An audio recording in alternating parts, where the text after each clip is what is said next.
Hello everyone, in this video we're going to discuss about the Khalji dynasty, one of the important dynasty of Delhi Sultanate. So let's begin our discussion. This is a little bit about me. So Khalji dynasty एक important dynasty थी दिल्ली सल्तनत की और से last वाली video में देख चुके हैं स्लेव डायनेस्टी के बारे में. सो इस वीडियो में हम डिस्कस करेंगे खलजी डायनेस्टी के बारे में. ये डायनेस्टी 1290 से लेकर के 1320 तक रही. ये ब्रॉड क्रोनोलॉजी हमें क्लियर होना चाहिए क्योंकि ये इम्पोर्टेंट है और इस ब्रॉड क्रोनोलॉजी के अकॉर्डिंग ही हम इवेंट्स को डिस्कस करेंगे. सो खलजी डायनेस्टी या खलजी रूल के समय हम देखेंगे बहुत सारे स्ट्रक्चरल चेंजेस आए दिल्ली सल्तनत में और इनका कॉन्सिक्वेंस बहुत फार रीचिंग था. बहुत देखेंगे हम, जैसे अलाउद्दीन खिलजी ने मार्केट रिफॉर्म्स को इंट्रोड्यूस किया. कलेक्टिवली उनको इकोनॉमिक रिफॉर्म्स बोला जा सकता है. कुछ कुछ एडमिनिस्ट्रेटिव रिफॉर्म्स को इंट्रोड्यूस किया. इससे दिल्ली सल्तनत की जो इंटरनल स्ट्रक्चर था उसमें काफ़ी चेंज आया और इंडिया की इकनॉमी पे एक फार रीचिंग इम्पैक्ट पड़ा. इसके अलावा जो खिलजी से, अच्छा खिलजीज का ओरिजिन हम देख लेते. खिलजीज कौन थे? क्या ये टर्क्स थे?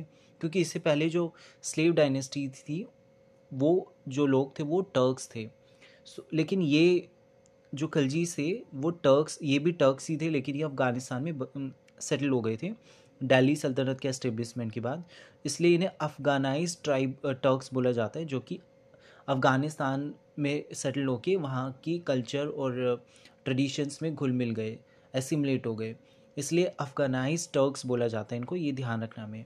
उसके बाद जो खलजीज थे उनका as a political group emerge करना बड़ा इम्पोर्टेंट है क्योंकि खलजी, हम देखेंगे खलजी के आने के बाद, खलजी रूल के आने के बाद या खलजी डायनेस्टी के आने के बाद, इस डायनेस्टी के आने के बाद जो एरिस्टोक्रेसी थी या जितनी भी पावर पोजीशंस थी स्टेट के अंदर, उन पर सिर्फ कुछ एलीट लोगों का ही नहीं बल्कि धीरे धीरे बाकी लोगों का भी कंट्रोल आने लगा. यानी कि इस समय हम देखेंगे एरिस्टोक्रेसी का जो कैरेक्टर था वो ब्रॉड होने लगा.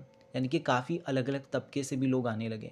इससे पहले अगर हम देखें स्लेव डायनेस्टी के दरमियान, खासतौर से बलबन के रूल की अगर हम बात करें तो उधर हम देखेंगे मोस्टली जो प्रोमिनेंट पोजीशंस है वो किसको दी जा रही हैं? एलीट लोगों को. कुछ हाई बोर्न आप कह सकते हैं, सो कॉल्ड हाई बोर्न लोग जो अपर स्टार्टर से बिलोंग करते हैं, सोसाइटी में उनका इकोनॉमिक और सोशल स्टेटस अच्छा है, उन लोगों को पोजीशंस ग्रांट की जा रही थी. लेकिन इस समय वो चीज़ें बदलने लगी. उसके बाद हम देखेंगे सबसे पहले इसके जो रूलर थे वो थे जलालुद्दीन फ़िरोज़ खिलजी, जिन्होंने इस डायनेस्टी को फाउंड किया. सो ये सारी इंपॉर्टेंट चीज़ें हैं जो हमें याद रखनी है. इसका टाइम पीरियड जो 1290 से लेकर के 1320 तक रही. उसके बाद ये कौन थे? अफ़गानाइज टर्क्स थे ये. और इनके आने के बाद बहुत सारे स्ट्रक्चरल इकोनॉमिक चेंजेस आए दिल्ली सल्तनत में, इंडिया की इकनॉमी में. और इसके अलावा जो एरिस्टोक्रेसी था उसका कैरेक्टर भी ब्रॉड होने लगा, सोशल बेस बढ़ने लगा उसका. और इस डायनेस्टी को किसने फाउंड किया? जलालुद्दीन फ़िरोज़ खिलजी ने. Now let's discuss about Jalaluddin Firoz Khilji. So Jalaluddin Firoz Khilji जो कब से कब तक रूल किया इन्होंने? 1290 से लेकर 1296 तक. ये फाउंडर थे इस पूरी डायनेस्टी के, जैसा हमने देखा अभी. अफ़गान नोबल थे ये और इन्होंने बलबन की जो सक्सेसर्स थे उनको किल किया और एक कॉन्स्पिरेसी के तहत उनको किल करने के बाद अपनी खुद की डायनेस्टी को सेटअप किया दिल्ली सल्तनत में, खलजी डायनेस्टी को. एंड इन्होंने जो पॉलिसी अपनाई वो नैरो एक्सक्लूसिविज़म नहीं थी बल्कि ब्रॉड पॉलिसी थी, इंक्लूसिविज़म की पॉलिसी थी. मतलब इन्होंने अगर हम बलबन की बात करें, ऐसे पहले जितने भी रूलर्स रहे, मुस्लिम रूलर्स ख़ास तौर पे, जैसा कि हम जानते हैं जजिया का कॉन्सेप्ट होता है जिसमें नॉन मुस्लिम से एक टैक्स लिया जाता है ताकि वो अपनी रिलीजियस एक्टिविटीज़ को कंटिन्यू कर सकें. उस तरह की जो चीज़ें थी और बाकी जो चीज़ें थी वो जलालुद्दीन को कहीं ना कहीं अच्छी नहीं लगती थी. इनको लगता था ये नैरो एक्सक्लूसिविज़म इंडिया में नहीं चल सकता, जो कि एक बड़ा डाइवर्स कंट्री है, एक बड़ा डाइवर्स सब कॉन्टिनेंट है और यहाँ पे इतने सारे मल्टीपल कल्चर्स एग्जिस्ट करते हैं. यहाँ पर कोई एक होमोजेनस रूल या होमोजेनस चीज़ हम इम्पोज नहीं कर सकते हैं लोगों पे. इंक्लूसिविज़म को ध्यान में रखना पड़ेगा और साथ ही में डाइवर्सिटी को ध्यान में रखना पड़ेगा, ऐसा इनका मानना था. तो इन्होंने नैरो एक्सक्लूसिविज़म को डिस्कार्ड किया इस आइडिया को. ये इनकी सोच जो थी वो नैरो एक्सक्लूसिविज़म की नहीं थी. इन्होंने इस पॉलिसी को डिस्कार्ड किया, बल्कि इन्होंने एक नई पॉलिसी इंट्रोड्यूस की जिसे हम कह सकते हैं ब्रॉड पॉलिसी, जो कि बेनेवोलेंस की थी, लोगों के भले के लिए, वेलफेयर के लिए थी। जलालुद्दीन जो थे उन्होंने अपना एक खुद का स्टेट एस्टेब्लिश करना चाहते थे जो कि गुडविल पर बेस्ड होगा, ना कि फियर पर बेस्ड होगा। अगर हम बलबन की बात करें तो बलबन मानते थे कि एक पावरफुल स्टेट जो होगा वो किस उसका बेसिस होता है फियर, पावर, ऑथोरिटी, ऐसा बलबन का मानना था। लेकिन जलालुद्दीन का मानना था कि जो फियर है, जो अथॉरिटी है या पावर है, इसका डर सिर्फ कुछ समय के लिए रहता है। अगर हमें लोगों पर लंबे समय तक रूल करना है तो हमें लव का, कंपैशन का और सब उनके एम्पैथी का इस्तेमाल करना पड़ेगा, ऐसा इनका मानना था। उसके बाद इन्होंने जो कन्वर्ज़न थे, इनको लगता था कि जो हिंदूज़ का कन्वर्ज़न हो रहा है इस्लाम में, चाहे वो जजिया को इम्पोज करके या फिर वॉर के बाद मर्सिनरीज में या बाकी तरह से, उनको सही नहीं लगता था। क्योंकि उस समय के जितने भी उलमास थे, जिन्हें जो थियोलॉजिस्ट थे, वो ऐसा बोलते थे कि हिंदूज़ का कन्वर्ज़न करना एक इस्लामिक स्टेट के लिए इम्पोर्टेंट है, शरिया और बाकी चीज़ों के हिसाब से। Anyway, so now let's discuss about the one of the important ruler of this dynasty, Alauddin Khilji, जिन्हें रूल किया 1296 से लेकर के 1316 तक। ये सन इन लॉ थे और नेफ्यू थे जलालुद्दीन खिलजी के। इन्होंने थ्रोन को असेंड किया, अपने खुद के अंकल को मारकर मर्डर किया उनका, जलालुद्दीन खिलजी का, क्योंकि इनको उनकी पॉलिसी पसंद नहीं आती थी, क्योंकि वो बेनेवोलेंस की पॉलिसी के हिसाब से काम कर रहे थे, लव की पॉलिसी के हिसाब से काम कर रहे थे। उनको नैरो एक्सक्लूसिविज्म पसंद नहीं था, बल्कि वो इंक्लूसिविज्म यानी कि सबको साथ लेके चलने की बात कर रहे थे। लेकिन इनको अलाउद्दीन खिलजी को लगता था, जैसे बलबन को लगता था, कि एक पावरफुल स्टेट किस पर उसका बेसिस क्या होता है, फियर, पावर और अथॉरिटी, ना कि बेनेवोलेंस या फिर लव। तो इसलिए इनको अपने अंकल की पॉलिसीज़ पसंद नहीं आई और उन्होंने उनका मर्डर किया और अपनी पॉलिसीज़ इंट्रोड्यूस की और उनकी पॉलिसीज़ को रिमूव करा, हटा दिया, डिस्कार्ड किया। इसके अलावा जलालुद्दीन के जो फेवरेट नॉवेल्स हैं उनको हटाया गया अलाउद्दीन खिलजी के आने के बाद। और जो इनाम लैंड होती है, यानी कि एक ज़मीन होती है जो कि रिलीजियस लैंड होती है, जो ग्रांट की जाती है रिलीजियस पर्पस के लिए, उसको भी इन्होंने वापस से छीन लिया।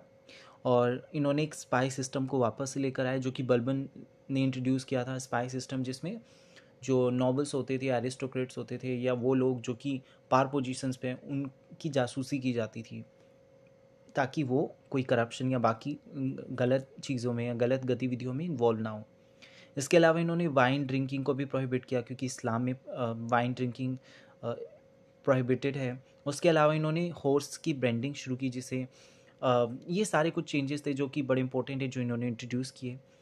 लेकिन इन तमाम चेंजेस में और तमाम रिफॉर्म्स के बावजूद इनके सबसे इम्पोर्टेंट रिफॉर्म्स समझे जाते हैं इनके मार्केट रिफॉर्म्स, जिनको हम कलेक्टिवली बोल सकते हैं एग्रेरियन रिफॉर्म्स या फिर economic reforms and administrative reforms. So let's see कि कौन कौन से चेंजेस थे।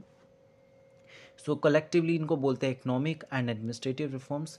सो बात कर लेते हैं कौन से चेंजेस इन्होंने इंट्रोड्यूस किए। सो इनके चेंजेस एग्रेरियन थे, मार्केट रिफॉर्म्स थे ब्रॉडली, क्योंकि ये काफ़ी इंटरकनेक्टेड है। देखिए क्यों, क्योंकि जब ये चेंजेस लेकर आए, ऐसा पहले तो ये समझिए ये चेंजेस लाने की ज़रूरत क्यों पड़ी। क्योंकि जिस समय अलाउद्दीन खिलजी रूल कर रहे थे दिल्ली सल्तनत पे, उस समय मंगोल इन्वेजन्स हो रहे थे, बहुत सारे क्योंकि मंगोल थ्रेट एक बना हुआ था दिल्ली सल्तनत के एग्जिस्टेंस के लिए। उस मंगोल थ्रेट को काउंटर करने के लिए इनको एक परमानेंट स्ट्रॉन्ग आर्मी चाहिए थी, और एक स्ट्रॉन्ग आर्मी के लिए आपको टैक्स चाहिए ज़्यादा से ज़्यादा।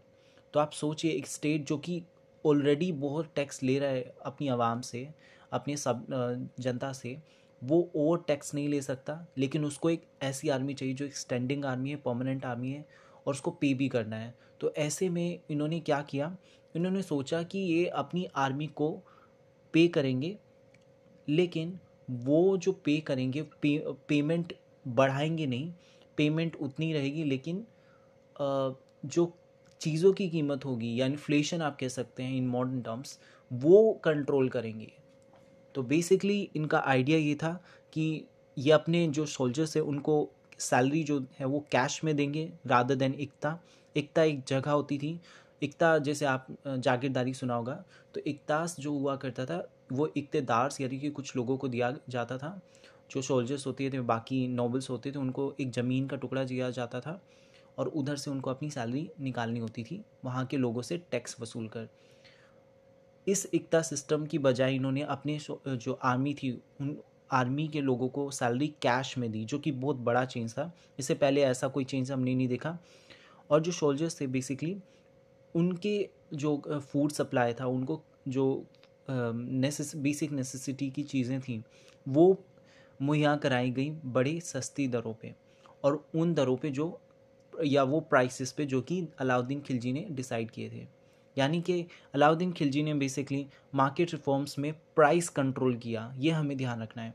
प्राइस कंट्रोल किस लिए किया? ताकि इन्फ्लेशन ना हो, क्योंकि अगर अगर हम कैश में सैलरी रखेंगे और जो सोल्जर्स होंगे वो डिमांड करेंगे फूड की या बाकी बेसिक नेसेसिटी चीज़ों की, तो इन्फ्लेशन बढ़ने के चांसेस होते हैं। क्योंकि ये काफ़ी इसके चांसेस होंगे कि जो मर्चेंट्स हैं या जो बाकी सप्लायर्स हैं, फूड सप्लायर्स हैं, वो उसकी प्राइस को बढ़ा दें टू अर्न मोर प्रॉफिट। ज़्यादा से ज़्यादा प्रॉफिट कमाने के लिए उसके प्राइस को बढ़ा दें। इसलिए वो कंट्रोल करने के लिए अलाउद्दीन खिलजी ने बड़ा स्ट्रिक्ट मेज़र्स लिए। जैसे उनमें सबसे इम्पोर्टेंट था केयरफुली सर्वे किया गया, ऑफिसर्स अपॉइंट किए गए, मर्चेंट्स को देखा जा रहा था कि मर्चेंट्स कोई करप्शन नहीं कर रहे हैं या कोई प्राइस तो इंक्रीज़ नहीं कर रहे हैं। प्राइस को डिस्क्राइब पूरा एक लिस्ट तैयार की गई, कौन कौन से चीज़ों की कितने प्राइस होंगे, तो वो सारी चीज़ें की गई। तो प्राइस कंट्रोल इनके मार्केट रिफॉर्म्स में बड़ा इंपॉर्टेंट हिस्सा था। उसके बाद सो हम ये सब देख चुके हैं। ओके। एंड हाँ, जिन्होंने जो जो इनके नियमों को नहीं मानते थे या प्राइस कंट्रोल में कंट्रीब्यूट नहीं करते थे, उनको पनिश किया जाता था। सो बेसिकली इन्होंने अपने सोल्जर से जो उनको फूड सप्लाई किया। और इसका एक और तरीका इन्होंने अपनाया प्राइस कंट्रोल के अलावा। एक तरीका था प्राइस कंट्रोल, दूसरा तरीका इन्होंने अपनाया जो गंगा और यमुना के बीच का जो कोर एरिया था दिल्ली सल्तनत का, उधर से डायरेक्टली लोगों से प्रोड्यूस इकट्ठा किया एज अ टैक्स। और 50% प्रोड्यूस लिया गया किसानों से, जो कि बहुत बेतहाशा बहुत ज़्यादा है। हम अज्यूम कर सकते हैं अगर कोई व्यक्ति 100 रुपीज़ पर मंथ कमा रहा है और उसमें से अगर गवर्नमेंट या स्टेट 50% या 50 रुपये अगर उसकी सैलरी का एज अ टैक्स ले रही है, तो ये बहुत बड़ी बात है। और ये दिखाता है स्टेट कितना पावरफुल था उस समय और किस तरह से एक्सप्लॉइट किया जा रहा था लोगों को। Anyway, but we have to understand कि ये सारी चीज़ें जो हो रही हैं, किस तरह से मेजर्स लिए गए ताकि प्राइस को कंट्रोल किया जा सके, सोल्जर्स को सपोर्ट किया जा सके फाइनेंशियली, और इन्फ्लेशन को कंट्रोल किया जा सके, ताकि जो आर्मी है उसको स्ट्रॉन्ग किया जा सके। अलाउद्दीन खिलजी के मार्केट रिफॉर्म्स वाकई में बड़े काबिल तारीफ़ थे। और काफ़ी क्रॉनिकल्स जो है उस समय के इतिहासकार जैसे मिनाज सिराज, बदायूनी, ये जितने भी हैं उन्होंने तारीफ़ की अलाउद्दीन खिलजी की, उनके मार्केट रिफॉर्म्स की और जितने भी एडमिनिस्ट्रेटिव रिफॉर्म्स हैं। और हम देखेंगे दिल्ली सल्तनत ने इस समय 2 मंगोल इन्वेजन्स को का सामना किया। एक 1299 से 1300 के बीच का था और दूसरा था 1302 से 1303 के बीच। तो 2 सबसे बड़े अटैक्स हुए दिल्ली सल्तनत पे मंगोल्स ने किए। और लेकिन क्योंकि ये मेजर्स अलाउद्दीन खिलजी ने अपनाए हुए थे, इसलिए अलाउद्दीन खिलजी इनको काउंटर कर पाए और ये जो मंगोल इन्वेजन का थ्रेट था उसको काउंटर कर पाए। सो ये चीज़ें हमें ध्यान में रखने की ज़रूरत है। सो बेसिकली उसके बाद इन्होंने एक नया गैरिसन टाउन बनवाया जिसे सिरी बोला जाता है। ये इंपॉर्टेंट क्वेश्चन है जो कि आ जाते हैं एग्ज़ाम में। अब ब्रॉडली अगर हम देखें तो अलाउद्दीन खिलजी ने आर्मी को स्ट्रॉन्ग करना चाहते थे ताकि वो मंगोल थ्रेट को काउंटर कर सकें। और मंगोल थ्रेट को काउंटर करने के लिए एक स्ट्रॉन्ग और परमानेंट आर्मी चाहिए। स्ट्रॉन्ग एंड परमानेंट आर्मी के लिए आपको रिसोर्सेज चाहिए। अब आपके पास रिसोर्सेज नहीं, क्योंकि स्टेट ऑलरेडी बहुत सारे रिसोर्सेज एग्जॉस्ट कर चुका है और वो ज़्यादा टैक्स बढ़ा भी नहीं सकता, क्योंकि ऑलरेडी टैक्स बहुत ज़्यादा लोगों पे बर्डन ऑलरेडी लोगों पे बहुत ज़्यादा है। तो स्टेट ने क्या किया, स्टेट ने जो सोल्जर्स है उनको कैश में पे करना शुरू कर दिया। और इन प्राइस राइस ना हो, चीज़ों की कीमतें ना बढ़ जाएं, इसलिए इन्फ्लेशन को कंट्रोल करने के लिए उन्होंने प्राइस को कंट्रोल करने के लिए स्ट्रिक्ट मेजर्स अपनाए। तो ये पूरा उनका मार्केट और इकोनॉमिक रिफॉर्म था, और इसमें एग्रीकल्चर मार्केट ये सब इंटरलिंक्ड हो गया, क्योंकि एग्रीकल्चर प्राइसेस को कंट्रोल किया जा रहा था, जो कि सबसे इम्पोर्टेंट था, फूड और ये सब. Okay, so I guess this is clear to you people. Now let's discuss about the territorial expansion.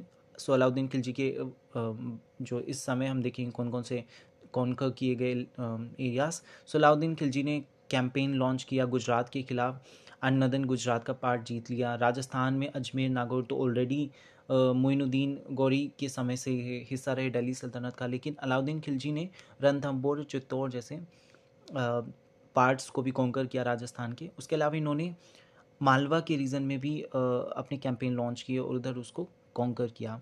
इसके बाद इन्होंने जब ये पूरा एरिया कॉन्कर करा, उसके बाद इन्होंने महाराष्ट्र में अपने कैंपेन्स लॉन्च किए, साउथ इंडिया में कैंपेन लॉन्च किए. साउथ इंडिया में इन्होंने वारंगल जो कि तेलंगाना का के आसपास का एरिया है, द्वार समुद्र मालाबार जो कि केरला के आसपास का एरिया है, उसको कॉन्कर किया. मलिक काफूर इनके एक लीडर हुए, उनके अंडर ये जो मिलिट्री कैंपेन्स है उनको लॉन्च किया गया, और उसमें काफ़ी इन्होंने फतेह हासिल की. सो ये पूरा चीज़ें हमने देखी खिलजी डायनेस्टी के बारे में. आई होप कि आपको वीडियो पसंद आई होगी. पसंद आई तो चैनल को लाइक करिए और वीडियो को लाइक करिए और चैनल को सब्सक्राइब करिए. Thanks for watching the video.